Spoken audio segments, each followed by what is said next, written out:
तर शेतकरी मित्रांनो, काही शेतकरी भेटले होते. ते सांगत होते की पावसासंदर्भात काही बातम्या त्यांच्यापर्यंत पोहोचत आहे. तर नेमका प्रकरण काय? तर आजची तारीख आहे 26/11/2024 आणि आता बघा तुम्ही स्क्रीनवर की इथे एक बंगालच्या उपसागरात लो प्रेशर तयार झालं आणि हे लो प्रेशर आता पुढे जाणार. हे लो प्रेशर पुढे जाणार आणि बघा उत्तरेकडे चाललं आणि मोठी सिस्टम ही तयार होणार आहे. परंतु महाराष्ट्रात फक्त ढगाळ वातावरण राहणार. या सिस्टममुळे महाराष्ट्रात कुठेही पाऊस राहणार नाही. जबरदस्त ढगाळ वातावरण बऱ्याचशा ठिकाणी बनण्याची शक्यता आहे. ठीक आहे. परंतु हे बघा ना, हे सिस्टमचा महाराष्ट्रावर कोणत्याही प्रकारचा परिणाम राहणार नाही. ठीक आहे. काही पावसासंदर्भात जर काही बातमी असली तर मी त्याच्या रिलेटेड व्हिडिओ टाकतच असतो. बऱ्याच दिवसाच्या आधी मी हे सिस्टम बनणार हे पाहिलं होतं. पण महाराष्ट्रावर याचा कोणत्याही प्रकारचा परिणाम नसल्यामुळे मी काही व्हिडिओ बनवला नाही.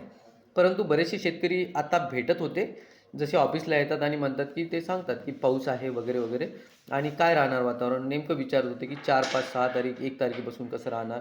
कारण याच्यावर रिलेट करत होते काही व्हिडिओ सांगणारे हवामान तज्ज्ञ वगैरे. म्हणून मी हा व्हिडिओ बनवला.